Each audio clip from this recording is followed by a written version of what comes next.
Hi, everyone. Today we are going to discuss resident leadership, the power of emotional intelligence. This is Chapter 2, Understanding Emotional Impact in Leadership. Today we're building on Chapter 1 and focusing specifically on resident leadership, which is the power of emotional intelligence in action. This chapter explains how leaders actually create emotional impact and why that impact determines whether people are engaged or disconnected. The Tale of Two Leaders. This slide revisits the same situation we saw before. In the BBC example, two leaders delivering bad news. One leader created anger and resentment. The other created inspiration, even in a negative situation. The difference comes down to emotional intelligence. According to the chapter, when leaders fail to read emotions, they create dissonance. When they connect emotionally, they create resonance. Real example, think about a boss announcing layoffs. Tone matters more than the message. Dissonant leadership out of sync. This slide defines dissonant leadership. These leaders are out of touch with group emotions, creating frustration and rage. They fail to empathize, sending upsetting messages that displace focus. This leads to poor performance and emotional distress in the team. Emotional impact is negative, fostering an off balance feeling. The key idea is that people become emotionally distracted. These leaders are out of touch with emotions, they lack empathy, and they create frustration. Instead of focusing on work, people will focus on how bad they feel. An example of this is a manager who criticizes employees publicly. Employees shut down instead of improving. Now let's look at resident leadership and harmony. A resident leader is attuned to people's feelings, moving them in a positive direction. They speak authentically, inspiring upliftment even in difficult moments. They create engagement and enthusiasm visible in people's eyes. They minimize noise. There's a fostering of one team mentality through emotional glue. So this is opposite. These leaders understand emotions, they connect authentically, and they inspire people. You can actually see resonance. People are engaged and energized. For example, a coach who motivates a team even after a loss. The essence of resonance. This slide explains resonance as being on the same wavelength. It comes from the idea of synchronized vibration, meaning people emotionally align. In leadership, this means creating a shared emotional tone that lasts. So, key takeaway, resonance is the emotional alignment that keeps people motivated over time. Emotional intelligence fuels resonance. Resident leadership comes naturally to emotionally intelligent leaders. They project appropriate moods, using empathy to attune to group emotions. They express shared emotions, fostering understanding and care, and people feel mutual comfort, collaborating and achieving together. So, emotionally intelligent leaders understand emotions, they express them appropriately, and they connect people. As the chapter explains, these leaders create comfort, collaboration, and trust. For example, a leader acknowledging stress during a busy time. This builds trust instead of pressure. The discordant leader, a lack of harmony. Dissonance, like an unpleasant sound, describes a lack of harmony. Dissonant leadership creates emotionally discordant people, where people feel perpetually off key, leading to rampant anger, fear, apathy, or sullen silence. The group feels off and performance will drop. So, an example of this is a toxic workplace. People eventually stop speaking up. Let's look at some data on damaging impact of workplace dissonance. The emotional and physiological costs are significant. 42% reported verbal abuse in US workplaces. 30% admitted to yelling at coworkers themselves. And there's flooding, an intense fight or flight reaction to extreme negative messages. This is not rare, it's normal in many workplaces. Most workplaces struggle with this. This is why leadership matters. Let's look at that flooding effect. Flooding is when emotional reactions overwhelm thinking. This chapter explains that heart rate increases, thinking becomes unclear, and people shut down or react defensively. An example of this is when you're being yelled at. You stop listening completely. The toll of inept criticism. This slide shows the impact of poor leadership communication.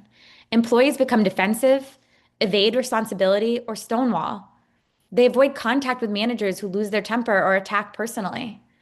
Inept criticism is the number one cause of conflict in jobs, and dissonance dispirits, burns out, or leads people to leave.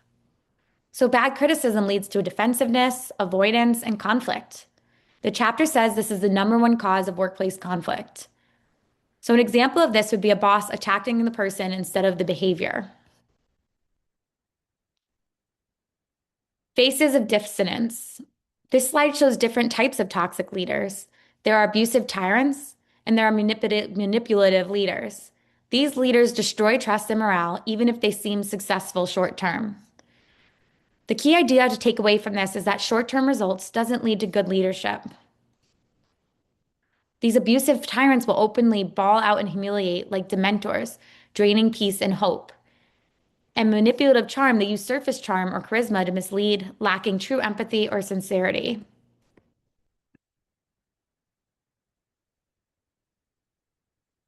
Destructive resonance. This is a really important concept. Demagogues use emotions, but in a negative way. Fear, anger, and division. They create action but destroy long-term success. So an example of this are leaders who divide groups to gain control. There's the spread of fear and anger, us versus them. They polarize, building action on negative resonance that squelches hope, optimism, and innovation. Why does negative resonance fail? This slide explains why fear-based leadership doesn't work long-term. Cultivating fear or hatred provides a cheap, short-term trick to mobilize groups. Fear and anger are designed for short, intense bursts, fight or flight. There's a prolonged negative emotion that exhausts and burns people out. And emotional intelligence leaders choose lasting motivation through positive resonance. Negative emotions are short-term, they cause burnout, and they destroy motivation. Positive emotions sustain performance. The clueless leader, out-of-touch optimism. These are leaders that try to be positive but are oblivious to the negative emotional reality of their subordinates. Their upbeat messages don't resonate, often masking organizational issues with empty business jargon. They try to be positive, but they're out of touch. They ignore real problems and use empty language. This chapter explains how this creates cynicism. So an example of this would be leaders using buzzwords instead of addressing issues. The danger of self-absorbed leaders. Self-absorbed leaders focus solely on themselves, ignoring others' concerns. They breed dissonance by failing to listen to critical feedback. They mistake silence for agreement, fostering a me rather than us culture. This leads to demotivation and resentment among employees. Heart and head, the brain's role in leadership. Gifted leadership combines intellect and emotion. While intellect gets leaders in the door, true leadership requires motivating, inspiring, and creating resonance, something intellect alone cannot achieve. This chapter says intellect gets you in the door, but emotion will make you a leader. Brain's dual systems, emotion versus intellect. This slide explains the brain. The limbic system is the emotional reactions, where the prefrontal cortex is rational thinking. The emotional brain reacts first and can override logic. A key concept here is that emotional hijacking happens when emotions take control. So in the limbic brain, there's more powerful for survival, trigger fight, flee, freeze, and the amygdala acts as emergency radar and can hijack rational thought. The rational centers, the prefrontal cortex area, is the brain's executive center. It receives and analyzes information. It can veto emotional impulses for effective responses. Orchestrating thought and feeling. A neurological superhighway connects emotional centers, the amygdala, and the prefrontal area. This prefrontal limbic circuitry is crucial for emotional intelligence competencies, allowing leaders to blend intellect and emotion effectively. Great leaders manage both. They use emotional intelligence to balance emotion and logic, and they respond instead of react. This is what separates average leaders from great ones. Building resonant leadership, emotional intelligence domains. This is the foundation for effective primal leadership. So there's 4 domains of emotional intelligence. There's self-awareness, which is understanding yourself, and each domain builds on the next. Self-management is controlling reactions. Social awareness is understanding others, and relationship management, influencing and leading. This chapter emphasizes that self-awareness is the foundation. So again, each domain will build on the next. An example of this is that you can't manage others if you can't manage yourself. So self-awareness is recognizing your own emotions, and it's the foundation for all other domains. Self-management is managing your own emotional reactions and impulses. Social awareness or empathy is understanding others' feelings and perspectives, driving resonance. And relationship management, this is guiding the emotional tone of a group, inspiring and influencing. Resonant leadership, the emotional intelligence imperative. This final slide brings it all together. Emotionally intelligent leaders connect with people, guide emotions, and create shared goals. This leads to long-term success.